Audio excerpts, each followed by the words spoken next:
Ganyan po siya kalapad. Pero malapad na talaga yan guys. O ayan, malalapad na. Mahaba na. So pwede ito sa dingding, sa pintuan at sa bintana. So na guys, yung mga lace curtain natin. So ito po is see-through siya and lace curtain na din siya. So tingnan nyo guys, napakaganda. Meron siyang feather na silver. Ang ganda niya, di ba? So ang lapad nito guys po. So pag dinikit ko siya, ganyan po siya kalapad. Pero malapad na talaga yan guys. O ayan, malalapad na. Mahaba na. So pwede ito sa dingding, sa pintuan at sa bintana. So kayo na lang talaga bahala mag-decide kung ano talaga yung gusto nyong kulay na ilagay dyan sa inyong mga bahay. So, ganyan po yung mga design ng ating lace curtain. So, ito po yung blue natin.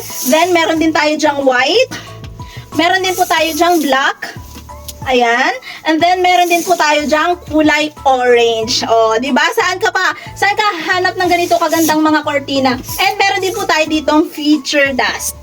Ayan! So guys, ano pang hinihintay mo? I-check mo na yung link sa Yellow Basket kasi naka-sale po tayo ng mga magagandang kortina. Check out na!